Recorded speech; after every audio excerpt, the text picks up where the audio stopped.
नमस्कार ओडिशा। आज होचे फेब्रुआरी मास 27 तारिख शुक्रवार। आज दिन जाकर गुरुत्वपूर्ण खबर पर आसंतु नजर पकेबा। भिडियोटी को शेष पर्यंत देखंतु, मात्र किछि समय मध्य जानि परिबे आज दिनर संपूर्ण खबर। ता पूर्व चैनल नुआ थिले चैनल को सब्सक्राइब करी पाखरि थे बेल आइकन को ऑन करी रखंतु। परवर्ती खबर 23 जिले में झड़ वर्षा संभावना। दक्षिण पूर्व बंगोपसागर उपर थिबा घूर्णिबलय 1.5 किलोमीटर पर्यंत ऊपर को विस्तारित रही। यह पूर्व दिगरे गति करे धीरे धीरे दुर्बल हेबार संभावना रही। यार प्रभाव में राज्य में गुरुवार विभिन्न स्थान में वर्षा होइछि। शुक्रवार अर्थात आज 23 जिले में झड़ वर्षा हेबानी आंचलिक पाणीपाग विज्ञान केन्द्र पक्षर पूर्वानुमान करा जायछि। बिजुली घड़घड़ी सह घंटा प्रति 30 ରୁ 40 किमी बेगर पवन बहिबार संभावना रही। वार्निंग जारी करा जायथिबा जिलागुड़िक हैला बालेश्वर, जाजपुर, भद्रक, बलांगीर, कलाहांडी, केन्द्रापड़ा, कटक, जगतसिंहपुर, पुरी, खर्दा, नयगढ़, गंजाम, गजपति, नुआपड़ा, अनुगोल, ढेंकानाल, मालकानगिरी, कोरापुट, रायगड़ा, नवरंगपुर, कंधमाल, कलाहांडी। परवर्ती खबर नुआ दिल्ली में निर्माण हेबो नुआ ओडिशा भवन। शिलान्यास कले मुख्यमंत्री मोहन माझी। नुआ दिल्ली में निर्माण हेबो नुआ ओडिशा भवन। शिलान्यास कले मुख्यमंत्री मोहन माझी। कलिंग शैली में निर्मित हेबो नुआ ओडिशा भवन। चाणक्यपुर स्थित कौटल्य मार्ग ठारे नूतन ओडिशा भवन हेला शिलान्यास। पूर्वर थिबा पुराना बिल्डिंग टी असुरक्षित घोषित हेबा परे ताको भांगी दिया जायथिला। से स्थान में एक अत्याधुनिक ओडिशार कला संस्कृतिर झलक थिबा नुआ भवन निर्माण हेबाक जाउछि। प्राय 0.43 एकर जमी 5285 वर्गमीटर अंचल में यह निर्मित हेबो। यह ओडिशार मंदिर स्थापत्य कला उपरे आधारित। एथिरे कोणार्क चक्र, पत्थर खदेई काम एवं इक्तो डिजाइन रो छाप देखा मिलिबो। एथिरे 3टी बेसमेंट, गोटे ग्राउंड फ्लोर एवं 6टी महला रहिबो। गाड़ी पार्किंग पाई मध्य स्वतंत्र व्यवस्था रही। परवर्ती खबर मार्च 1 रु लागू हेबो सिम बाइंडिंग नियम। बिना सिम रे चलिबनी व्हाट्सएप। नंबर बदलाइले अकाउंट बंद। व्हाट्सएप यूजर्स पई बड़ खबर। केंद्र सरकार पुणी थे सिम बाइंडिंग नियम रे कोनसी परिवर्तन हेबा नै बोली कहिसंती। आ नियम अनुसार एणिकी बिना सिम रे चलिबनी व्हाट्सएप। मार्च 1 तारिख रु एही नियम लागू हेबो। मार्च 1 रु समस्त मेसेजिंग प्लेटफॉर्म रे एही सिस्टम को लागू करबा को हेबो। खाली व्हाट्सएप नुहे बरं टेलीग्राम और स्नैपचैट भली मेसेजिंग ऐप बिना सिम रे चलिबनी। एही नुआ नियम लागू हेले WhatsApp, Telegram, Signal, Snapchat, ShareChat, JioChat और टोई एवं जॉस भली लोकप्रिय मेसेजिंग ऐप बिना सिम कार्ड रे कार्य करिबनी। टेलीकम्युनिकेशन साइबर सिक्योरिटी अमेंडमेंट 2025 अनुसार एही नियम लागू करिछि दूरसंचार विभाग। परवर्ती खबर राज्यसभा निर्वाचन विज्ञप्ति प्रकाश पाइला। राज्यसभा निर्वाचन पई विधिवत विज्ञप्ति। मार्च 16 तारिख रे हेबो राज्यसभा निर्वाचन। 10 राज्यर 37 राज्यसभा आसन पई निर्वाचन हेबाको थिबा बेले ओडिशार 4 आसन पई भोट हेबो। एथिपाई मार्च 5 तारिख जाए नामांकन दाखल रही। 6 तारिख रे प्रार्थीपत्र जांच हेबो। मार्च 9 रे प्रार्थीपत्र प्रत्याहार शेष तारिख रही। सेपरि मार्च 16 तारिख सकाळ 9 रु अपराह्न 4 जाए भोट ग्रहण हेबो। अपराह्न रे भोट गणति हेबो। एप्रिल रे ओडिशार 4टी राज्यसभा आसन खाली हेबो। एबे सबु दलर नजर राज्यसभा संभाव्य प्रार्थी उपरे। संख्या थाउ कि नथाउ सबु दल एही रेस रे थाइलेनी। ओडिशार राज्यसभा पई बीजेपी काहाकू प्रार्थी करिवो ता दलर केंद्रीय नेतृत्व स्थिर करिवे। गत रविवार पार्टी कार्यालय बीजेपी कोर कमिटी बैठक बसिथिला। सेथिरे राज्यसभा को नै विस्तृत आलोचना होइथिला। परवर्ती खबर नरेंद्र मोदी को मिलिला इस्राएल सर्वोच्च संसदीय सम्मान। प्रधानमंत्री नरेंद्र मोदी इस्राएल एवं पालेस्टाइन उभयरु सर्वोच्च सम्मान पाइबाकू थिबा विश्व नेतांको चयनित गोष्ठी रे शामिल होइछन्ति। भारत एवं इस्राएल मध्य संपर्क को आहुरी निबिड़ करबा पई प्रधानमंत्री नरेंद्र मोदी को इस्राएल संसद द्वारा प्रदान करा सर्वोच्च सम्मान नेसेट पदकर बाचस्पति भाव में सम्मानित करा जायछि। बुधवार इस्राएली संसद में तांकर ऐतिहासिक अभिभाषण पर तांको नेसेट पदकर बाचस्पति प्रदान करा जायथिला। यह नेसेट्र सर्वोच्च सम्मान जहाँ प्रधानमंत्री मोदी को यह पदक पाइबारे प्रथम नेता करिछि। पुरस्कार अनुसार यह पदक भारत इस्राएल संपर्क को प्रतिरक्षा, सुरक्षा, प्रजुक्तिविद, नवसृजन एवं लोक लोक आदान प्रदान को नहीं एक रणनैतिक सहभागिता परिणत करिपारे मोदी भूमिका को स्वीकृति दिए। परवर्ती खबर सहर उपकंठ रूपांतरण पई 200 कोटी टंकार स्वतंत्र पांठी। राज्य विकास क्षेत्र को एक नूतन दिग देबा पई ओडिशा सरकार ग्रहण करछन्ती एक ऐतिहासिक और दूरदृष्टि संपन्न पदक्षेप। 2026-27 आर्थिक वर्षर बजेट रे ग्रामीण शहरी रूपांतरण कार्यक्रम पई 200 कोटी टंकार स्वतंत्र पांठी घोषणा करा जायछि। एही पदक्षेप माध्यम द्रुत अभिवृद्धिशील ग्राम पंचायत और सहर उपकंठ अंचल गुड़िक सुनियंत्रित स्थायी और अंतर्भुक्तिमूलक सहरीकरण दिगक नहीं जीवा लक्ष्य रखा जायछि। राज्यर अर्थनैतिक गतिशीलता सहित अनेक सहर उपकंठ अंचल स्वाभाविक भाव में ସହରୀ କ୍ଲଷ୍ଟରରେ ପରିଣତ ହେଉଛି। ଯଦି ଏହାକୁ ଯୋଜନାବଦ୍ଧ ଭାବେ ପରିଚାଳନା କରାଯାଇନଥାଏ ତେବେ ଅଣପରିକଳ୍ପିତ ବସତି, ଅପର୍ଯ୍ୟାପ୍ତ ଭିତ୍ତିଭୂମି ଓ ପରିବେଶ ଚାପ ସୃଷ୍ଟି ହେବାର ଆଶଙ୍କା ରହିଥାଏ। ଏହି ପରିପ୍ରେକ୍ଷୀରେ ଗୃହ ଓ ନଗର ଉନ୍ନୟନ ବିଭାଗ ପକ୍ଷରୁ ପୂର୍ବ ପ୍ରସ୍ତୁତିମୂଳକ ଓ ବୈଜ୍ଞାନିକ ଢାଞ୍ଚାରେ ଏହି କାର୍ଯ୍ୟକ୍ରମ ରୂପାୟନ ଆରମ୍ଭ ହେବ। ପରବର୍ତ୍ତୀ ଖବର, ସୁଭଦ୍ରା ଯୋଜନାକୁ ନେଇ କେନ୍ଦ୍ରମନ୍ତ୍ରୀ ଅନ୍ନପୂର୍ଣ୍ଣା ଦେବୀଙ୍କ ପ୍ରଶଂସା। ଓଡ଼ିଶା ସରକାରଙ୍କ ମହିଳା ଓ ଶିଶୁ ବିକାଶ ବିଭାଗର ବିଭିନ୍ନ ଯୋଜନା ଓ କାର୍ଯ୍ୟକ୍ରମର ଅଗ୍ରଗତି ନେଇ ବୁଧବାର ଏକ ଗୁରୁତ୍ୱପୂର୍ଣ୍ଣ ସମୀକ୍ଷା ବୈଠକ ଅନୁଷ୍ଠିତ ହୋଇଯାଇଛି। ଏହି ବୈଠକରେ ଭାରତ ସରକାରଙ୍କ ମହିଳା ଓ ଶିଶୁ ବିକାଶ ମନ୍ତ୍ରୀ ଅନ୍ନପୂର୍ଣ୍ଣା ଦେବୀ ମୁଖ୍ୟ ଅତିଥି ଭାବେ ଯୋଗ ଦେଇଥିବା ବେଳେ ଉପମୁଖ୍ୟମନ୍ତ୍ରୀ ତଥା ବିଭାଗୀୟ ମନ୍ତ୍ରୀ ପ୍ରଭାତୀ ପରିଡ଼ା ଏଥିରେ ଅଧ୍ୟକ୍ଷତା କରିଥିଲେ। ବୈଠକରେ କେନ୍ଦ୍ରମନ୍ତ୍ରୀ ଅନ୍ନପୂର୍ଣ୍ଣା ଦେବୀ ରାଜ୍ୟ ସରକାରଙ୍କ ପ୍ରମୁଖ ସୁଭଦ୍ରା ଯୋଜନାର ଉଚ୍ଚ ପ୍ରଶଂସା କରିଥିଲେ। ସେ କହିଥିଲେ ଯେ ଯେତେବେଳେ ସରକାରୀ ସହାୟତା ସିଧାସଳଖ ମହିଳାଙ୍କ ବ୍ୟାଙ୍କ ଖାତାକୁ ଯାଏ ତାହା ସେମାନଙ୍କ ଆର୍ଥିକ ସ୍ୱାଧୀନତା ଓ ସଶକ୍ତିକରଣକୁ ସୁନିଶ୍ଚିତ କରିଥାଏ। ଏଥିସହ ସେ ଅଙ୍ଗନବାଡି କେନ୍ଦ୍ରମାନଙ୍କରେ ତିଥି ଭୋଜନ ଆୟୋଜନ ତଥା ପୋଷଣ ଦିବସ ଅଥବା ପୋଷଣ ସପ୍ତାହ ପାଳନ କରିବା ପାଇଁ ପରାମର୍ଶ ଦେଇଛନ୍ତି। ସେ ନାଗରିକ ଏବଂ ସରକାରଙ୍କ ମଧ୍ୟରେ ସମ୍ମିଳିତ ପ୍ରୟାସ ରାଜ୍ୟକୁ ଅପପୁଷ୍ଟି ନିର୍ମୂଳ କରିବାରେ ଯଥେଷ୍ଟ ସହାୟକ ହୋଇପାରିବ ବୋଲି ମତ ପ୍ରକାଶ କରିଛନ୍ତି। ପରବର୍ତ୍ତୀ ଖବର, ସୁପ୍ରିମକୋର୍ଟଙ୍କ କଡ଼ା ନିର୍ଦ୍ଦେଶ। ଏନସିଇଆରଟି ବହି ଉପରେ ଲଗାଇଲେ ରୋକ। ଏନସିଇଆରଟି ବହି ଉପରେ ରୋକ ଲଗାଇଲେ ସୁପ୍ରିମକୋର୍ଟ। ନ୍ୟାୟପାଳିକାକୁ ବଦନାମ କରିବା ପାଇଁ ବଡ଼ ଷଡ଼ଯନ୍ତ୍ର ବୋଲି କଡ଼ା ମତ ରଖିଲେ ସୁପ୍ରିମକୋର୍ଟ। ଏହା ସହ ଶିକ୍ଷା ବିଭାଗ ଓ ଏନସିଇଆରଟି ନିର୍ଦ୍ଦେଶକଙ୍କୁ କାରଣ ଦର୍ଶାଅ ନୋଟିସ୍ ହୋଇଛି। ନ୍ୟାୟପାଳିକା ବିରୋଧରେ ଅପପ୍ରଚାର ଅଭିଯୋଗରେ ସୁପ୍ରିମକୋର୍ଟ ଆଜି ଏକ ଐତିହାସିକ ଓ କଡ଼ା ନିଷ୍ପତ୍ତି ଶୁଣାଇଛନ୍ତି।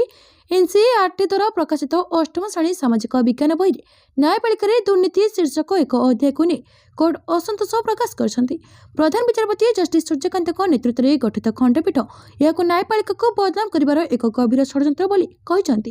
ସୁପ୍ରିମକୋର୍ଟଙ୍କ କଡ଼ା ନିର୍ଦ୍ଦେଶ ଦେଇ କହିଛନ୍ତି ଏହି ବିବାଦୀୟ ଅଧ୍ୟାୟ ଥିବା ବହିର ଛପା, ବିକ୍ରି ଏବଂ ଅନଲାଇନ ପ୍ରସାରଣ ଉପରେ ସମ୍ପୂର୍ଣ୍ଣ ରୋକ ଲଗାଯାଇଛି। ବଜାରରେ ଥିବା ସମସ୍ତ ବହିକୁ ତୁରନ୍ତ ଜବତ କରିବାକୁ ଏବଂ ଇଣ୍ଟରନେଟ୍ରୁ ଏହାର PDF ହଟାଇବାକୁ ନିର୍ଦ୍ଦେଶ ଦିଆଯାଇଛି। ଏନସିଇଆରଟି ନିର୍ଦ୍ଦେଶକ ଏବଂ ଶିକ୍ଷା ମନ୍ତ୍ରଣାଳୟର ସଚିବଙ୍କୁ କୋର୍ଟ ଅବମାନନା ନୋଟିସ୍ ଜାରି କରାଯାଇଛି। ପରବର୍ତ୍ତୀ ଖବର, ରାଜ୍ୟସଭା ନିର୍ବାଚନ ପାଇଁ ବିଜ୍ଞପ୍ତି ପ୍ରକାଶ। ଓଡ଼ିଶାରୁ ପ୍ରାର୍ଥୀ ହୋଇପାରନ୍ତି ନିତିନ। ରାଜ୍ୟସଭା ନିର୍ବାଚନ ପାଇଁ ଆନୁଷ୍ଠାନିକ ଭାବେ ବିଜ୍ଞପ୍ତି ପ୍ରକାଶ ପାଇଛି। ଆସନ୍ତା ମାର୍ଚ୍ଚ 16 ତାରିଖରେ ଏହି ନିର୍ବାଚନ ଅନୁଷ୍ଠିତ ହେବ। ଓଡ଼ିଶାର 4ଟି ଆସନ ପାଇଁ ଏହି ଭୋଟ ଗ୍ରହଣ କରାଯିବ। ପ୍ରାର୍ଥୀପତ୍ର ଦାଖଲ କରିବାର ଶେଷ ତାରିଖ ମାର୍ଚ୍ଚ 5 ରହିଥିବା ବେଳେ ମାର୍ଚ୍ଚ 6 ତାରିଖରେ ପ୍ରାର୍ଥୀପତ୍ର ଯାଞ୍ଚ କରାଯିବ। ସେପରି ପ୍ରାର୍ଥୀପତ୍ର ପ୍ରତ୍ୟାହାର ପାଇଁ ମାର୍ଚ୍ଚ 9 ତାରିଖ ଶେଷ ସମୟ ଧାର୍ଯ୍ୟ କରାଯାଇଛି। ମାର୍ଚ୍ଚ 16 ସକାଳ 9ଟାରୁ ଅପରାହ୍ନ 4ଟା ପର୍ଯ୍ୟନ୍ତ ମତଦାନ ଚାଲିବ ଏବଂ ସେହି ଦିନ ଅପରାହ୍ନରେ ହିଁ ଭୋଟ ଗଣତି କରାଯିବ।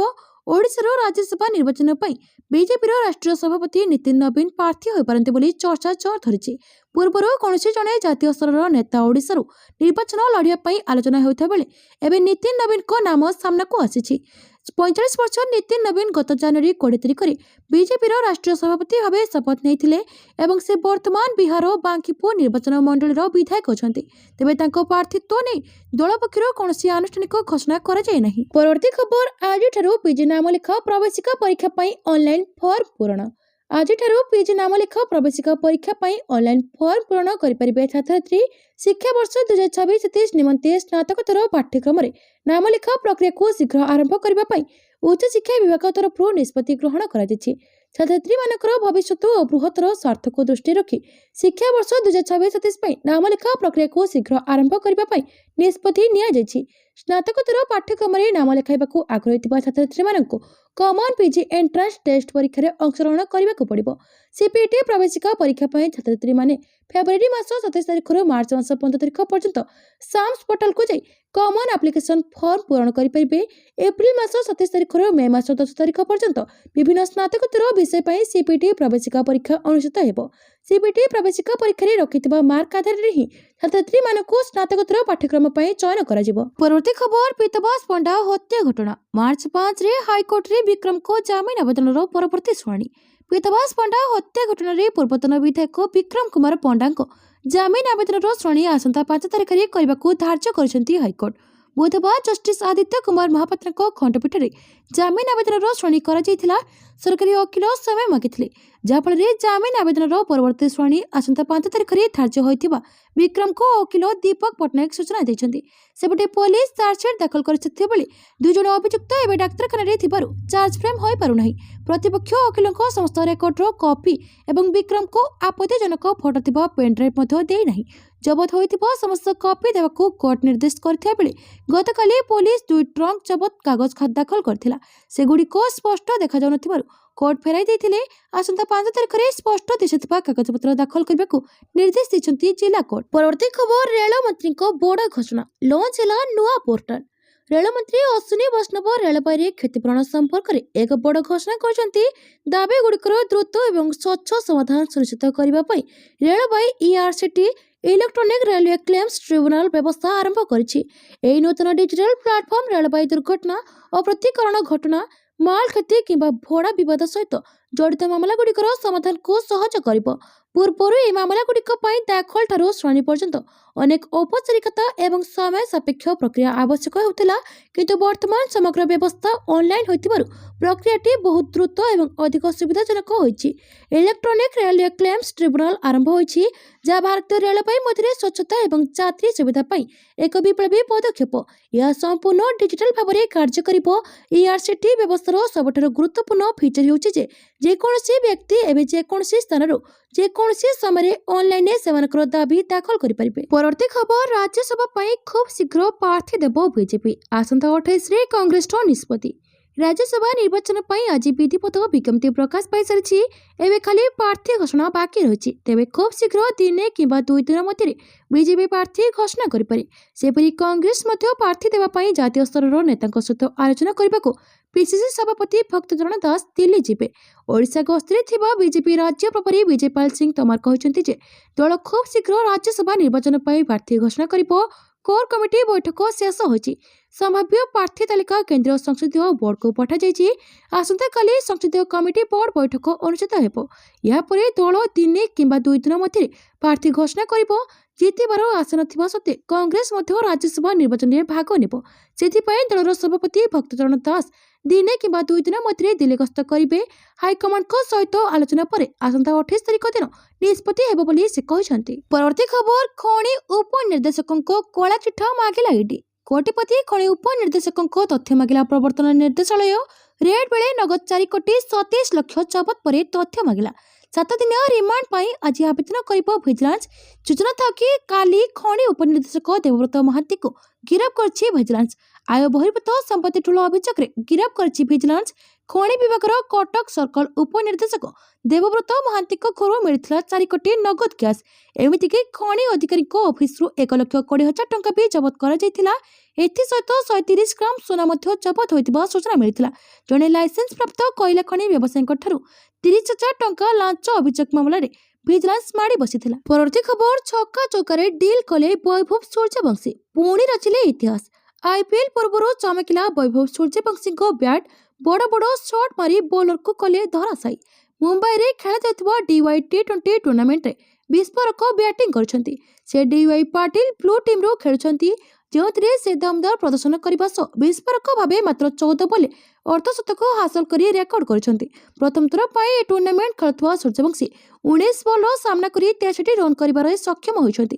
ପ୍ରଥମରୁ ସାଥୀ ଖେଳାଳି ୟଶଦୁଲ ଆଉଟ୍ ହୋଇଥିବା ବେଳେ ସୁଦ୍ଧା ତାଙ୍କ ଉପରେ କୌଣସି ପ୍ରଭାବ ପଡ଼ିନଥିଲା। ସେ କେବଳ ଛକା ଚୌକାରେ ଡିଲ୍ କରିଥିଲେ। ଗୋଟିଏ ପଟେ ଏକାକୀ ପ୍ରତିପକ୍ଷ ବୋଲରକୁ ଧୁଲେଇ କରିଥିଲେ, ଯେଉଁଥିରେ 7 ଚୌକା ଏବଂ 5 ଛକା ରହିଛି। ପରବର୍ତ୍ତୀ ଖବର, ଆତଙ୍କବାଦ ଉପରେ ପ୍ରହାର, ଶୂନ ସହନଶୀଳତା ପାଇଁ ଅପିଲ କଲେ ଜୟଶଙ୍କର। ମାନବାଧିକାର ପରିଷଦ ବୈଠକରେ ବୈଦେଶିକ ମନ୍ତ୍ରୀ ଏସ୍ ଜୟଶଙ୍କର ଭାରତର ମତକୁ ଦୃଢ଼ ଭାବରେ ଉପସ୍ଥାପନ କରିଛନ୍ତି। ସେ ମାନବାଧିକାରକୁ କେବଳ ବିତର୍କର ବିଷୟ ଭାବରେ ବିବେଚନା କରାଯିବା ଉଚିତ ନୁହେଁ, ବରଂ ବିକାଶ ଏବଂ ଦକ୍ଷତା ନିର୍ମାଣରେ ସମ୍ମିଳିତ କରାଯିବା ଉଚିତ ବୋଲି ଅପିଲ କରିଛନ୍ତି। ଭାରତ ସ୍ପଷ୍ଟ କରିଛି ଯେ ମାନବାଧିକାରର ପ୍ରକୃତ ଉଦ୍ଦେଶ୍ୟ ସବୁଠାରୁ ଦୁର୍ବଳ ଲୋକଙ୍କ ଜୀବନକୁ ଉନ୍ନତ କରିବା ଉଚିତ। ଅଭିଭାଷଣରେ ଆତଙ୍କବାଦ ବିରୋଧରେ ଶୂନ ସହନଶୀଳତା ଏବଂ ଡିଜିଟାଲ ପ୍ରଯୁକ୍ତିର ଉପଯୁକ୍ତ ବ୍ୟବହାର ଉପରେ ମଧ୍ୟ ସେ ଗୁରୁତ୍ୱାରୋପ କରିଛନ୍ତି। ଜୟଶଙ୍କର ମାନବାଧିକାର ପ୍ରତି ଏପରି ଏକ ଆଭିମୁଖ୍ୟ ଗ୍ରହଣ କରିବାକୁ ଆହ୍ୱାନ କରିଛନ୍ତି, ଯାହା ରାଜନୀତିକରଣ ଓ ଦ୍ୱନ୍ଦ୍ୱ ମାନଦଣ୍ଡରୁ ସମ୍ପୂର୍ଣ୍ଣ ମୁକ୍ତ ହୋଇଥିବ। ସେ ମୁକାବିଲା ବଦଳରେ ଆଲୋଚନା ଏବଂ ବିଭାଜନ ବଦଳରେ ସହମତି ଗଠନର ଗୁରୁତ୍ୱ ଉପରେ ଗୁରୁତ୍ୱାରୋପ କରିଛନ୍ତି। ମାନବାଧିକାରକୁ ଆଗକୁ ବଢ଼ାଇବାର ସବୁଠାରୁ ପ୍ରଭାବଶାଳୀ ଉପାୟ ହେଉଛି ପ୍ରକୃତ ସହଭାଗିତା ଏବଂ କ୍ଷମତା ନିର୍ମାଣ ବୋଲି ସେ କହିଛନ୍ତି। ବୈଦେଶିକ ମନ୍ତ୍ରୀ ସ୍ପଷ୍ଟ ଭାବରେ କହିଛନ୍ତି ଯେ ଜାତିସଂଘ ଆତଙ୍କବାଦ ବିରୋଧରେ ଶୂନ ସହନଶୀଳତାକୁ ନୀତିକୁ ସମର୍ଥନ କରିବା ଉଚିତ। ଆତଙ୍କବାଦ ମାନବାଧିକାରର ସବୁଠାରୁ ଗମ୍ଭୀର ଉଲ୍ଲଂଘନ, କାରଣ ଏହା ନିରୀହ ଲୋକଙ୍କ ମୂଲ୍ୟବାନ ଜୀବନକୁ ଟାର୍ଗେଟ କରିଥାଏ। ପରବର୍ତ୍ତୀ ଖବର, ମାଲକାନଗିରି ସୀମାନ୍ତରେ ଏନକାଉଣ୍ଟର, 2 ମାଓବାଦୀ ମୃତ। ମାଲକାନଗିରି ଜିଲ୍ଲା ସୀମାନ୍ତ ଛତିଶଗଡ଼ର ଇନ୍ଦ୍ରାବତୀ ନଦୀ ଅଞ୍ଚଳରେ ଏନକାଉଣ୍ଟର, ମାଓବାଦୀ ଥିବା ଖବର ପାଇ ହୋଇଥିଲା ଅପରେସନ। ଏହି ସମୟରେ ଇନ୍ଦ୍ରାବତୀ ନଦୀ ଅଞ୍ଚଳରେ ସୁରକ୍ଷା ବାହିନୀ ଓ ମାଓବାଦୀଙ୍କ ମଧ୍ୟରେ ଗୁଳି ବିନିମୟ ହୋଇଥିଲା। ବିଜାପୁରର ପୋଲିସ ଅଧୀକ୍ଷକ डॉक्टर जितेंद्र यादव कहते एनकाउंटर पर सर्च समय दुई यूनिफॉर्म पिंधा माओवादी मृतदेह उद्धार कर एनकाउंटर स्थल एक एसएलआर राइफल, एक इंसास राइफल और एक 12-4 राइफल, विस्फोरक और अन्य माओवादी सामग्री जबत होती। बस्तर रेंजर पुलिस महानिरीक्षक सुंदरराज पी कहते सर्च ऑपरेशन जारी रही। परवर्ती खबर विश्वर नंबर 1 नेता हेले प्रधानमंत्री मोदी। प्रधानमंत्री नरेंद्र मोदी एक नूतन सोशल मीडिया माइलखुंट स्थापन करिसेंती। से इंस्टाग्राम रे 10 कोटी अधिक फॉलोअर्स सेवा प्रथम विश्व नेता होइछन्ते। एही सफलता से इस्राएल गस्त पई जीवा पूर्व संप्रति आसीतिला। यह केवल राजनीति रे नुहे बरं डिजिटल दुनिया रे मध्य एक प्रमुख माइलखुंट। प्रधानमंत्री मोदी 2014 मसीह इंस्टाग्राम रे सक्रिय अछन्ती एवं गत 10 वर्ष मध्य विश्व नेता मानक मध्य तांको अकाउंट सबठारु आकर्षणीय प्लाटफॉर्म मध्य गोटे पलटिछि। तांको अनुगामीक संख्या अमेरिका राष्ट्रपति डोनाल्ड ट्रम्प को अनुगामीक संख्या ठारू 2 गुण। वर्तमान ट्रम्प को 4,32,00,000 अनुगामी अछन्ती। या व्यतीत परवर्ती 5 जन विश्व नेतांको अनुगामी संख्या मिसिले मध्य प्रधानमंत्री मोदी व्यक्तिगत संख्या ठारू कम। परवर्ती खबर 28 रे कांग्रेस राज्यसभा निष्पत्ति। आसंता 28 तारिख रे कांग्रेस नेब राज्यसभा निष्पत्ति। एने पीसीसी सभापति भक्तचरण दास सूचना दैछन्ती। एथिपाई दिल्ली जाई हाईकमांड को आलोचना करिबे कहिसन्ती। नवीन को समय मागिथिले भी ए जाई नवीन समय देनांती कहिले। सूचना था कि आज राज्यसभा निर्वाचन पर विधिवत भाव प्रकाश पाई विज्ञप्ति। मार्च 5 जाए नामांकन दाखल प्रक्रिया रही। मार्च 6 रे नामांकन जांच हेबो। मार्च 9 रे प्रार्थीपत्र प्रत्याहार शेष तारीख रही। 16 रे राज्यसभा निर्वाचन हेबो। ओडिशार 4 आसन पर हेबो निर्वाचन। ओडिशा समेत 10 राज्य में खाली होची 37 आसन। ओडिशा रे 4 राज्यसभा सांसदों कार्यकाल एप्रिल 2 रे सरुछि। ममता महंत, निरंजन बेसी, मुन्ना खां, सुजित कुमार एही सांसदों कार्यकाल सरुछि। परवर्ती खबर बच होइगलानी पुराना मामला। मास को गोटे शनिवार हेबो कोर्ट कार्य। पुराना मामला एबे अदालत को पई बच होई पड़िछि। 20 ରୁ 30 वर्ष तलर मामला फैसला न होई एबे भी गडुछि। यह द्वारा न्यायिक प्रतिक्रिया विलंबित हेबा सह बेले बेले जन निर्दोष भी जेल 4 कांथ मध्य रही जाउछि। एभली पुराना फौजदारी मामला गुड़िक विचार व्यवस्था पई बड़ चैलेंज सृष्टि करुछि। एही समस्यार समाधान पई हाईकोर्ट रे शनिवार भी कोर्ट कार्य पई सुप्रीम कोर्ट परामर्श देथिले। एही परामर्श को आधार करी हाईकोर्ट बार एसोसिएशन एवं वरिष्ठ आईनजीवी हाईकोर्ट विचारपति माने विचार आलोचना करिसंती। मासर गोटे शनिवार हाईकोर्ट बसिबो बोली प्रस्ताव दिया जायतिला, जोंथिरे केवल पुराना फौजदारी मामलार शुणाणी कराजिबो। विशेष करी 20 वर्ष पुराना मामलार शुणाणी उपरे गुरुत्वारोप कराजिबो। जे आईनजीवी माने आग्रह देखाइबे सेहि मानक मामलार मध्य शनिवार शुणाणी कराजिबो। परवर्ती खबर क्रमशः वृद्धि पाइबो दिन तापमात्रा। खरा बढ़िबो। आसंता 3 दिन पर तापमात्रा क्रमशः वृद्धि पाइबो। प्राय 2 ରୁ 3 डिग्री सेल्सियस वृद्धि पाई पारे दिन सर्वोच्च तापमात्रा। हेले राति तापमात्रा कमिबो। आसंता 2 दिन भितर रातिर तापमात्रा 2 ରୁ 3 डिग्री सेल्सियस कमी पारे एभली पूर्वानुमान देखाइछि भुवनेश्वर पाणीपाग केन्द्र। राज्य में मंगलवार केतेक स्थान रे घड़घड़ी सह अज्ञा वर्षा होइतिला। बुधवार कांभा घड़घड़ी सह हालुका वर्षा होइतिला। पाणीपाग पूर्वानुमान हैला वर्तमान राज्य में पाग मुख्यतः सुखिला रहिबो। वर्षा संभावना एबे नहीं। बुधवार राज्य में गरम प्रकोप सामान्य बढ़ीथिला। 11टी स्थान रे दिन तापमात्रा 33 डिग्री सेल्सियस किंबा ताठारो अधिक थिला। झारसुगुड़ा तापमात्रा 35.8 degree, Sambalpur 34.2 degree, Hirakud 34 degree थिला। भुवनेश्वर, तालचेर, टिटलागढ़, सोनपुर, भद्रक, खोर्धा, जगतसिंहपुर, राउरकेला, पारत 33 डिग्री किंबा ताठारो ऊपर थिला। दिन में क्रमशः गरम अनुभूत होता बेले राति एबे भी सामान्य ठंडा अनुभूत होउछि। परवर्ती खबर जून सुधा 3 लाख कोटी अधिक पुंजी निवेश प्रकल्प उद्घाटन पर निर्देश। राज्य में शिल्पायन प्रक्रिया को अधिक त्वरित करने अंटा भिड़ी शिल्प विभाग। शिल्प मंत्री संपत चंद्र स्वाई विभाग कार्य विस्तृत समीक्षा करिसेंती। बैठक में शिल्प विभाग अतिरिक्त मुख्य शासन सचिव इडको और इपकल वरिष्ठ पदाधिकारी माने उपस्थित थिले। उच्चस्तरीय मंजूरी कर्तृपक्ष एवं राज्यस्तरीय सिंगल विंडो क्लियरेंस अथॉरिटी द्वारा अनुमोदित शिल्प प्रकल्प गुड़िकर किपरि शीघ्र वास्तव रूपायन करा जाय परिबो से नै बैठक में आलोचना करा जायथिला। समस्त विभागीय अधिकारी एक टीम होई एवं समयबद्ध भाव कार्य करी निर्धारित लक्ष्य हासिल करने को एथिरे मंत्री श्री स्वाई निर्देश देछन्ती। राज्य में बीजेपी सरकार को 2 वर्ष पूर्ति तथा जून 2026 सुधा 3 लाख कोटी अधिक पुंजीनिवेश प्रकल्पर उद्घाटन और भित्तिप्रस्तर स्थापन करने से शिल्प विभाग को टार्गेट देछन्ती। परवर्ती खबर उपमुख्यमंत्री केबी सिंह देव नारे ठकई साइबर क्राइम थाना मामला रुजु। उपमुख्यमंत्री कनकवर्धन सिंह देव नारे ठकई केबी नारे टंका आदाय करछन्ती असत व्यक्ति। एने साइबर क्राइम थाना मामला रुजु होते बेले ଅଭିଯୁକ୍ତଙ୍କୁ ତୁରନ୍ତ ଗିରଫ କରିବାକୁ ଉପମୁଖ୍ୟମନ୍ତ୍ରୀ ନିର୍ଦ୍ଦେଶ ଦେଇଛନ୍ତି। ଏନେଇ ଲୋକ ସମ୍ପର୍କ ଅଧିକାରୀ ଏକ ଅଧିସୂଚନା ଜାରି କରିଛନ୍ତି। ଏଥିରେ ଲେଖାଯାଇଛି ଯେ ଜନସାଧାରଣଙ୍କ ଅବଗତି ପାଇଁ ସୂଚିତ କରାଯାଉଛି କି ଉପମୁଖ୍ୟମନ୍ତ୍ରୀ କନକ ବର୍ଦ୍ଧନ ସିଂଦେଓଙ୍କ ନାଁରେ କିଛି ଅସାଧୁ ବ୍ୟକ୍ତି ଲୋକଙ୍କଠାରୁ ଟଙ୍କା ଆଦାୟ କରୁଛନ୍ତି। ଟଙ୍କା ଆଦାୟ ନିମନ୍ତେ ବ୍ୟବହୃତ ହୋଇଥିବା ନମ୍ବର 7377352449 ଓ ଅଭିଯୁକ୍ତକାରୀଙ୍କ ବୟାନକୁ ଆଧାର କରି ସାଇବର କ୍ରାଇମ ଥାନାରେ ମାମଲା ରୁଜୁ କରାଯାଇଛି। ସମ୍ପୃକ୍ତ ବ୍ୟକ୍ତିଙ୍କୁ ତୁରନ୍ତ ଗିରଫ କରିବାକୁ ଉପମୁଖ୍ୟମନ୍ତ୍ରୀ କଡ଼ା ନିର୍ଦ୍ଦେଶ ଦେଇଛନ୍ତି। କୌଣସି ବ୍ୟକ୍ତି ଯଦି ଏହିପରି ଫୋନ କରି ଟଙ୍କା ମାଗନ୍ତି କିମ୍ବା ପରିଚୟ ଅପବ୍ୟବହାର କରି ଟଙ୍କା ଆଦାୟ କରିବା କିମ୍ବା ପଦ ମର୍ଯ୍ୟାଦାକୁ କ୍ଷୁଣ୍ଣ କରିବାକୁ ଚେଷ୍ଟା କରୁଥିବା ନଜର ଆସୁଛି, ତେବେ ତୁରନ୍ତ ପୋଲିସକୁ ଜଣାଇବା ସହ ଥାନାରେ ଅଭିଯୋଗ କରିବାକୁ କୁହାଯାଇଛି। ଏପରି କାର୍ଯ୍ୟକଳାପକୁ ଆଦୌ ବରଦାସ୍ତ କରାଯିବ ନାହିଁ।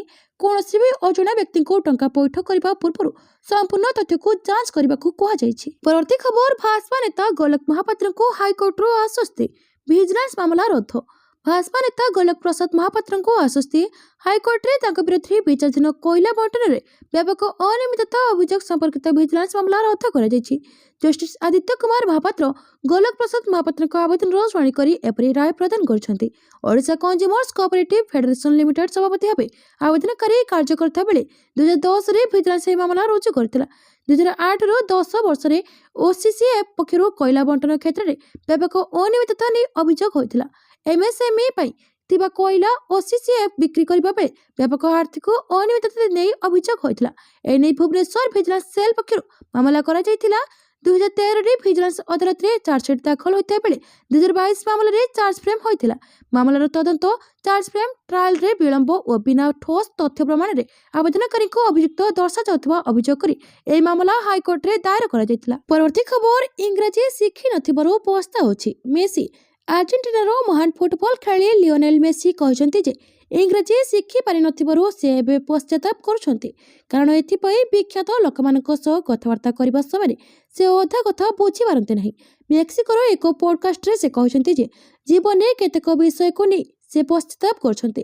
ବାଳକ ସମୟରେ ଇଂରାଜୀ ଶିକ୍ଷା କରିନଥିବାରୁ ସେଥିରୁ ଗୋଟିଏ, ସେହି ସମୟରେ ଇଂରାଜୀ ଶିକ୍ଷା କରିବାକୁ ସମୟ ଥିଲେ ବି ଶିଖିନଥିଲେ, ଏଥିପାଇଁ ଏବେ ପସ୍ତାଉଛି ବୋଲି ସେ କହିଛନ୍ତି।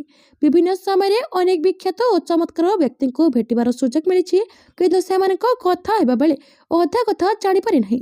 ସେତେବେଳେ ଭାବେ ମୁଁ କେତେ ବଡ଼ ମୂର୍ଖ, ମୁଁ କିପରି ମୋ ସମୟ ନଷ୍ଟ କରିଦେଇଥିଲି। ଏବେ ମୋ ପିଲାମାନଙ୍କୁ କହୁଛି ଯେ ସେମାନେ ଯେଉଁ ଶିକ୍ଷାର ସୁଯୋଗ ପାଉଛନ୍ତି ତାହାର ସୁଯୋଗ ନିଅନ୍ତୁ। ମୋ ତୁଳନାରେ ସେମାନେ ଏକ ଅଲଗା ପରିବେଶରେ ଅଛନ୍ତି। ଯଦିଓ ପିଲାବେଳେ ମୋର କିଛି ଅଭାବ ନଥିଲା, ସେ କହିଛନ୍ତି, ତେବେ ସେ କହିଛନ୍ତି ଯେ ତାଙ୍କ ପାଇଁ ଫୁଟବଲ ଏକ ଜୀବନଧାରା। ଏହା ଅନେକ କଥା ଶିଖାଇଥାଏ, ଅନେକ ମୂଲ୍ୟବୋଧ ଶିଖାଏ।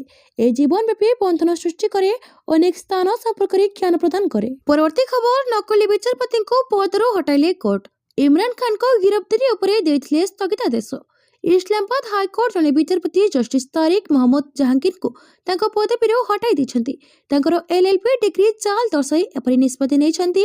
ଡନ୍ରେ ପ୍ରକାଶିତ ଏକ ରିପୋର୍ଟ ଅନୁଯାୟୀ ମୁଖ୍ୟ ବିଚାରପତି ସର୍ଦ୍ଦାର ମହମ୍ମଦ ସରଫରାଜ ଡଗରଙ୍କ ଅଧ୍ୟକ୍ଷତାରେ ଗଠିତ ଏକ ଖଣ୍ଡପୀଠ ତାଙ୍କ 116 ପୃଷ୍ଠାର ରାୟରେ କହିଛନ୍ତି ଯେ ଜାହାଙ୍ଗୀରଙ୍କ ନିଯୁକ୍ତି ସମ୍ପୂର୍ଣ୍ଣ ବେଆଇନ। କୋର୍ଟ ତାଙ୍କର LLB ଡିଗ୍ରୀକୁ ବାତିଲ କରିଥିବା ବେଳେ ଜାହାଙ୍ଗୀର ଏବେ ଫେଡେରାଲ ସାମ୍ବିଧାନିକ ଅଦାଲତର ଦ୍ୱାରସ୍ଥ ହୋଇଛନ୍ତି। ଜଷ୍ଟିସ ଜାହାଙ୍ଗୀରଙ୍କ ପୂର୍ବ ରେକର୍ଡର ତଦନ୍ତ ସମୟରେ କରାଚି ବିଶ୍ୱବିଦ୍ୟାଳୟ ଆଶ୍ଚର୍ଯ୍ୟଜନକ ଖୁଲାସା କରିଛି। ରେକର୍ଡ ଅନୁଯାୟୀ ସେ 1988 ମସିହାରେ ଏକ ନକଲି ଏନରୋଲମେଣ୍ଟ ନମ୍ବର ବ୍ୟବହାର କରି ପରୀକ୍ଷା ଦେଇଥିଲେ ଓ ଠକେଇ ଧରାପଡ଼ିବା ପରେ ତାଙ୍କୁ 3 ବର୍ଷ ପାଇଁ ନିଷିଦ୍ଧ କରାଯାଇଥିଲା। କିନ୍ତୁ ଦଣ୍ଡ ଭୋଗିବା ପରିବର୍ତ୍ତେ ସେ ତାଙ୍କର ପରିଚୟ ଲୁଚାଇଥିଲେ ଏବଂ 1990 ମସିହାରେ ଅନ୍ୟ ଜଣେ ଛାତ୍ରଙ୍କ ନମ୍ବର ବ୍ୟବହାର କରି ପୁନର୍ବାର ଉପସ୍ଥିତ ହୋଇଥିଲେ। ବିଶ୍ୱବିଦ୍ୟାଳୟ ସ୍ପଷ୍ଟ କରିଛି ଯେ ସମାନ ଡିଗ୍ରୀ ପାଇଁ ଦୁଇଟି ଭିନ୍ନ ନାମଲେଖା ନମ୍ବର ରଖିବା ଅସମ୍ଭବ। ଏହି ଜାଲିଆତିକୁ ଆଧାର କରି ତାଙ୍କର ମାର୍କସିଟ୍ ଓ ଡିଗ୍ରୀକୁ ସମ୍ପୂର୍ଣ୍ଣ ରଦ୍ଦ କରାଯାଇଛି। ପରବର୍ତ୍ତୀ ଖବର, ଇସ୍ରାଏଲ ସଂସଦରେ ହମାସ ଉପରେ ବର୍ଷିଲେ ପ୍ରଧାନମନ୍ତ୍ରୀ ନରେନ୍ଦ୍ର ମୋଦି। ଇସ୍ରାଏଲ ଗସ୍ତରେ ଅଛନ୍ତି ପ୍ରଧାନମନ୍ତ୍ରୀ ନରେନ୍ଦ୍ର ମୋଦି। 9 ବର୍ଷରେ ଦ୍ୱିତୀୟ ଥର ଯାଇଥିବା ପ୍ରଧାନମନ୍ତ୍ରୀଙ୍କୁ ଇସ୍ରାଏଲ ପ୍ରଧାନମନ୍ତ୍ରୀ ଏବଂ ତାଙ୍କ ପତ୍ନୀ ଭବ୍ୟ ସ୍ୱାଗତ କରିଛନ୍ତି। ଇସ୍ରାଏଲ ସଂସଦରେ ମୋଦି ସମ୍ବୋଧନ ଦେଇଛନ୍ତି, ଯେଉଁଠାରେ ସେ ହମାସ ଉପରେ ବର୍ଷିଛନ୍ତି। ସେ କହିଛନ୍ତି କି ହମାସର ନାଁ ନେଇ ଅକ୍ଟୋବର 7 ତାରିଖରେ ଘଟିଥିବା ଅଘଟଣରେ ଦୋଷ ଦେଇ କଡ଼ା ସମାଲୋଚନା କରିଛନ୍ତି। ନିର୍ଦ୍ଦୋଷ ନାଗରିକଙ୍କୁ ଯେଭଳି ଭାବେ ହତ୍ୟା କରାଯାଇଛି, ଏହା ଗ୍ରହଣୀୟ ନୁହେଁ। ବିଶ୍ୱକୁ ଏକଜୁଟ ହୋଇ ଏଭଳି ଆତଙ୍କବାଦ ବିରୋଧରେ ଏକ ହେବାକୁ ପଡ଼ିବ। ଭାରତ ଏବଂ ଇସ୍ରାଏଲ ଆତଙ୍କବାଦ ବିରୋଧରେ ଲଢୁଛନ୍ତି। ପ୍ରଧାନମନ୍ତ୍ରୀ ମୋଦି କହିଛନ୍ତି, ଭାରତୀୟ ଜନତାଙ୍କ ପକ୍ଷରୁ ମୁଁ ଅକ୍ଟୋବର 7 ତାରିଖରେ ହୋଇଥିବା ସେହି ଭୟଙ୍କର ହମାସ ଆତଙ୍କବାଦୀ ଆକ୍ରମଣରେ ପ୍ରାଣ ହରାଇଥିବା ସମସ୍ତ ମୃତକଙ୍କ ପ୍ରତି ଶ୍ରଦ୍ଧାଞ୍ଜଳି ଜଣାଉଛି। ଯେଉଁମାନଙ୍କ ପରିବାର ଉଜୁଡ଼ି ଯାଇଛି, ଆମେ ସେମାନଙ୍କ ସହ ରହିଛୁ। ଆପଣଙ୍କର ଦୁଃଖରେ ସହଭାଗୀ। ଭାରତ ସମ୍ପୂର୍ଣ୍ଣ ଆତ୍ମବିଶ୍ୱାସର ସହିତ इस्राएल सहित दृढ़ भाव में ठिया होइछि। परवर्ती खबर बड़ सूचना देले भाजपा राज्य प्रभारी। राज्यसभा निर्वाचन पर खूब शीघ्र प्रार्थी घोषणा करिबा भाजपा एने सूचना दैछन्ति भाजपा राज्य प्रभारी विजयपाल सिंह तोमर। से कहते आज किंबा काली भितर संसदीय बोर्ड बैठक बसिबो कि राज्यसभा जीव बैठक में निष्पत्ति हेबो। कोर कमिटी बैठक में होइतबा निष्पत्ति संसदीय बोर्ड को पठा जाइछि। शेष निष्पत्ति संसदीय बोर्ड नेबो। तेबे एही दिने 2 दिन भितर ना घोषणा होई पारे बोली तोमर कहते। निर्वाचन कमिशन ऑफ इंडिया द्वारा ओडिशार 4टी राज्यसभा आसन पर विज्ञप्ति जारी हो सारी। नामांकन दाखल शेष तारीख मार्च 5, प्रार्थीपत्र जांच मार्च 6, प्रत्याहार शेष तारीख मार्च 9 एवं भोटिंग मार्च 16 तारीख में हेबो। एही आसन गुड़िक एप्रिल 2 रे खाली हेबो। ओडिशा विधानसभा भाजपार वर्तमान संख्या अनुसार दल निश्चित भाव 2टी आसन जितबार सक्षम। बीजेडी गोटे आसन पाइब। चतुर्थ आसन पर विशेष राजनैतिक चर्चा चली। केतेक रिपोर्ट रे भाजपा और बीजेडी मध्य बुझामणा हेबार संभावना कहुछि अथवा भाजपा 3टी आसन नेबाकू चेष्टा करुछि। परवर्ती खबर अमेरिका क्यूबा मुहांमुही 4 मृत पुणी उत्तेजना बढ़िबा आशंका। क्यूबा कहिछि अमेरिकार पंजीकृत स्पीड बोट रे क्यूबा जलसीमा रे प्रवेश करथिबा 4 जण लोक क्यूबा तटरक्षी बाहिनी सहित गोली विनिमय रे जीवन जाइछि। क्यूबा गृह मंत्रालय अनुसार स्पीड बोट क्यूबा जलसीमा रे प्रवेश करी क्यूबा तटरक्षी बाहिनी सहित मुहांमुही होइथिला। क्यूबार उत्तर उपकूल एक द्वीप निकट में घटिथिबा ए घटना अन्य 6 जण यात्री आहत होइछन्ति। क्यूबा गृह मंत्रालय सोशल मीडिया रे ए घटना विषय में एक विवृत्ति पोस्ट करी कहिछि जणे क्यूबा सीमा सुरक्षा बाहिनी कमांडर मध्य आहत होइछन्ति। विवृत्ति रे कुहा जाइछि सीमा सुरक्षा बाहिनी सैनिकों एक यूनिट जांच पर डंगा पाखक जाइथिले। तेबे अमेरिका रे पंजीकृत डंगारे थिबा लोक माने गोली चलाइथिले। फल जड़े क्यूबा कमांडर आहत होइथिले। एही घटना पर अमेरिका एवं क्यूबा मध्य उत्तेजना वृद्धि पाइबार आशंका रही। परवर्ती खबर भारत को गोल्डन हराइजन मिसाइल देव इस्राएल। ब्रह्मोसठारू अधिक घातक शत्रु थरहर। भारत को ब्रह्मास्त्र देव इस्राएल। ब्रह्मोसठारू अधिक घातक शत्रु ठिकाण में रचिब विध्वंसी लीला। चीन पाकिस्तान थरहर सारा दुनिया ठू इस्राएल जो अस्त्र लुचाई रखिथिला एबे से अस्त्र भारत को देबे नेतान्याहू। प्रधानमंत्री नरेंद्र मोदी एबे इस्राएल गस्तरे अछंती। ए अवसर में 2 देश मध्य एक गुरुत्वपूर्ण प्रतिरक्षा डील हेबाकू जाउछि। एही बालास्टिक मिसाइल रो नाम हेउछि golden horizon fighter jet Sukhoi SU-30 MKI रु एहाकू उत्क्षेपण करा जाय परिबो। सूचना अनुसार golden horizon missile terminal phase रे मार्क 5 रो अधिक स्पीड धरि परिबो जाकि ब्रह्मोसठारू 2 गुणा अधिक स्पीड जको एही बालास्टिक मिसाइल को इंटरसेप्ट करबा प्राय असंभव। परवर्ती खबर देश रे प्रथम ड्रोन रबेरी डेलीवरी शुभारंभ करिछि sky air mobility. Delhi NCR रो गुरुग्राम रे ड्रोन और AI रोबो साहाय्य डेलीवरी सेवा आरंभ होइछि। स्काई एयर मोबिलिटी यार शुभारंभ करिछि। कंपनी दाबी करिछि यह प्रथम थरो भारत रे ड्रोन और AI परिचालित रोबो साहाय्य घर को घर डेलीवरी सेवा आरंभ करिछि। CEO अंकित कुमार कहते ए क्षेत्र में तांको कंपनी भारत प्रथम कंपनी प्राय 2.5 वर्ष है कंपनी 36 लाख डेलीवरी पूरा करी हाराहारी 1000 टन अंगारक निर्गमन ह्रास साहाय्य करिछि। लॉन्च समय कंपनी निज सिस्टम रो डेमो देखाइछि। एथिरे ड्रोन प्रथमे पार्सल बॉक्स नहीं आसुछि जहाको मेल बॉक्स रे रखा जाउछि। तापरे एक रबर मेल बॉक्स रो पार्सल को संग्रह करी ग्राहकଙ୍କ घर सामने रे डेलीवरी करछि। कंपनी अन्य शहर रे सेवा पहुंचाइबा को योजना करुछि। AI इंपैक्ट समिट रे sky air mobility America company RFAI और ऑटोनॉमी सहभागिता करिछि। कंपनी अनुसार गोटे ड्रोन पोर्ट रे पैकेज पहुंचाए सेठारे एक रबर पैकेज उठाई सीधा ग्राहकଙ୍କ घरे पहुंचाए यह द्वारा सामग्री को शीघ्र लोकଙ୍କ घरे पहुंचाइबा संभव हेबो। परवर्ती खबर भारतीय सेनार फोकस छोट मॉडेल रो बड़ भंडार बेबी ब्रह्मोस रही 100% सठिकता और मारक क्षमता। विश्व में युद्धर स्थिति को दृष्टि रखी भारतीय सेनार फोकस एवं केवल महंगा मिसाइल उपर नुहे बरं सेगुड़िकर छोट मॉडेल बड़ भंडार उपर रही। निकट में पिनाका रॉकेट सिस्टम रो एयर वर्सन परीक्षण को यार अंश कहुए। ब्रह्मोस भली 100% सठिकता और मारक क्षमता या बेबी ब्रह्मोस कहुच्छी। सेना प्रमुख जनरल उपेंद्र द्विवेदी यह परिवर्तन को जरूरी दर्शाई कहते जदि आम पाखे सस्ता और उच्च कौशलयुक्त अस्त्र तेज लंबा युद्ध में आम जेकोसी शत्रु को हराई पारिबु। संसदर रक्षा संबंधी स्थायी समिति निज सद्य रिपोर्ट रे एही रणनीति को सकारात्मक बोली कहिछि। भीषण और लंबा युद्धर स्थिति में एभली अस्त्रर आवश्यकता भारत रही जहाँ व्यापक रूपे और कम खर्च में देश में निर्मित हो पारिबो बोली यह स्पष्ट करिछि। परवर्ती खबर ईडी ऑफिस रे हाजर हेले अनिल अंबानी मनी लॉन्ड्रिंग मामला रे हेबो चेहरा। दिल्ली ईडी ऑफिस रे हाजर हेले अनिल अंबानी मनी लॉन्ड्रिंग मामला रे से ईडी ऑफिस रे हाजर होइछन्ति। ଏଥିପାଇଁ ଅନିଲଙ୍କୁ ପୂର୍ବରୁ ନୋଟିସ୍ ହୋଇଥିଲା। ଆଜି ତାଙ୍କୁ ଦ୍ୱିତୀୟ ପର୍ଯ୍ୟାୟରେ ଜେରା କରାଯିବ। ସେପଟେ ବେଆଇନ ଅର୍ଥ କାରବାର ନିରୋଧୀ ଆଇନ ଅଧୀନରେ ଅମ୍ବାନୀଙ୍କ ଘର ଆୱାର୍ଡକୁ ଆଟାଚ୍ କରିଛି ଇଡି। ଏହାର ମୂଲ୍ୟ 3,716 କୋଟି ଟଙ୍କା ରହିଥିବା ସୂତ୍ରରୁ ଜଣାପଡ଼ିଛି। ଏହି ଶାନଦାର ଘର 66 ମିଟର ଉଚ୍ଚ। ଏଥିରେ 17ଟି ମହଲା ରହିଛି। ମୁମ୍ବାଇର ପାଲିହିଲ୍ ଅଞ୍ଚଳରେ ଏହା ଅବସ୍ଥିତ। ସୂଚନା ଅନୁଯାୟୀ ପିଏମ୍ଏଲ୍ଏ ଆଇନ ଅଧୀନରେ ଏକ ଅସ୍ଥାୟୀ ନିର୍ଦ୍ଦେଶ ଜାରି କରାଯାଇଛି, ଯାହାଦ୍ୱାରା ତାଙ୍କ ଗ୍ରୁପ୍ କମ୍ପାନୀ ରିଲାଏନ୍ସ କମ୍ୟୁନିକେସନ୍ ଦ୍ୱାରା ହୋଇଥିବା ବ୍ୟାଙ୍କ ଠକେଇ ମାମଲାରେ ବହୁ ମହଲା ଘରକୁ ଆଟାଚ୍ କରାଯାଇପାରିବ। ଆଟାଚ୍ ହୋଇଥିବା ସମ୍ପତ୍ତିର ମୂଲ୍ୟ 3,716.83 କୋଟି ଟଙ୍କା। ଅନିଲ ପ୍ରଥମେ 2025 ଅଗଷ୍ଟରେ ଇଡି ଆଗରେ ହାଜର ହୋଇଥିଲେ। ପରବର୍ତ୍ତୀ ଖବର, ସୌରଭଙ୍କ ବାୟୋପିକ୍ରେ ଅଭିନୟ କରିବେ ରାଜକୁମାର। ଭାରତୀୟ ଦଳର ପୂର୍ବତନ ଅଧିନାୟକ ସୌରଭ ଗାଙ୍ଗୁଲିଙ୍କ ଜୀବନୀ ଉପରେ ଆଧାରିତ ଚଳଚ୍ଚିତ୍ରରେ ଅଭିନୟ କରିବେ ବଲିଉଡ୍ ଅଭିନେତା ରାଜକୁମାର ରାଓ। ମାର୍ଚ୍ଚ ଦ୍ୱିତୀୟ ସପ୍ତାହରେ ଏହି ହିନ୍ଦୀ ଚଳଚ୍ଚିତ୍ରର ସୁଟିଂ କୋଲକାତାର ଇଡେନ୍ ଗାର୍ଡେନ୍ସରେ ଆରମ୍ଭ ହେବ। ତେବେ ଏହି ଅବସରରେ ନିଜେ ସୌରଭ ଉପସ୍ଥିତ ରହିବେ ନାହିଁ। ସେ ସମୟରେ ଲଣ୍ଡନରେ ଥିବା ନିଜ ଝିଅ ପାଖକୁ ଯିବାକୁ ଥିବାରୁ ସେ ଅନୁପସ୍ଥିତ ରହିବେ। ଏହି ବାୟୋପିକ୍ ସମ୍ପର୍କରେ ଆଲୋଚନା କରିବାକୁ ବୁଧବାର ମୁମ୍ବାଇ ଓ ରାଜକୁମାରଙ୍କ ମଧ୍ୟରେ ଏକ ବୈଠକ ଅନୁଷ୍ଠିତ ହୋଇଥିଲା। ଏହି ବୈଠକରେ ସୌରଭଙ୍କ ବ୍ୟକ୍ତିଗତ ଜୀବନ ଓ କ୍ରିକେଟ୍ ଜୀବନ ଉପରେ ଆଲୋଚନା ହୋଇଥିଲା। ପରବର୍ତ୍ତୀ ଖବର, ଆଇଏସ୍ଏଲ୍ରେ ଚର୍ଚ୍ଚିଲ୍ ବ୍ରଦର୍ସଙ୍କୁ ସାମିଲ କରିବାକୁ ବିରୋଧ।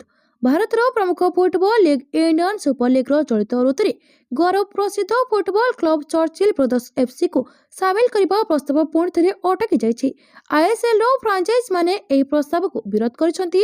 ସର୍ବଭାରତୀୟ ଫୁଟବଲ ମହାସଂଘକୁ ନିଜର ପତ୍ରରେ ସେମାନେ ଦର୍ଶାଇଛନ୍ତି ଯେ ଚଳିତ ଋତୁ ଜାରି ରହିଥିବା ବେଳେ ଚର୍ଚ୍ଚିଲ୍ ବ୍ରଦର୍ସକୁ ସାମିଲ କରିବା ପ୍ରତିଯୋଗିତାମୂଳକ ସ୍ୱଚ୍ଛତା ଓ ଯୋଗ୍ୟତା ଭିତ୍ତିକ ଅଂଶଗ୍ରହଣର ବିରୁଦ୍ଧାଚରଣ କରିବ। ପୂର୍ବରୁ ଏ ସମ୍ପର୍କରେ ଆଲୋଚନା ହୋଇଥିଲେ ବି ପୁଣି ଥରେ କେଉଁ ଭିତ୍ତିରେ ଏହି ପ୍ରସଙ୍ଗକୁ ଉଠାଯାଉଛି ତାହା ସ୍ପଷ୍ଟ ହେଉନାହିଁ ବୋଲି ସେମାନେ କହିଛନ୍ତି। ସେମାନେ ସ୍ପଷ୍ଟ କରିଛନ୍ତି ଯେ ଆଇଏସ୍ଏଲ୍ 2025-26ର ଲିଗ୍ ଢାଞ୍ଚା ଚୂଡ଼ାନ୍ତ ହୋଇଯାଇଛି। ଏହି ଭିତ୍ତିରେ ଖେଳ, ଆର୍ଥିକ, ପରିଚାଳନାଗତ ଓ ଚୁକ୍ତିଗତ ବିଷୟଗୁଡ଼ିକ ଚୂଡ଼ାନ୍ତ ହୋଇସାରିଛି। ଏହି ପର୍ଯ୍ୟାୟରେ କୌଣସି ପ୍ରସାରର ପରିବର୍ତ୍ତନ ଓ ସମ୍ପ୍ରସାରଣ ଗ୍ରହଣୀୟ ନୁହେଁ। ପରବର୍ତ୍ତୀ ଖବର, ଅନୁପ୍ରବେଶକାରୀଙ୍କୁ ଖୋଜି ଖୋଜି ଦେଶାନ୍ତର କରାଯିବ, ଗର୍ଜିଲେ ଶାହ। ବିହାରର ଆରରିଆ ଜିଲ୍ଲାର ଭାରତ ନେପାଳ ସୀମାନ୍ତ ଲେଟି ସୀମାରେ କେନ୍ଦ୍ରୀୟ ଗୃହମନ୍ତ୍ରୀ ଅମିତ ଶାହ ଏସ୍ଓସି ଶିବିରର ଉଦ୍ଘାଟନ କରିଛନ୍ତି।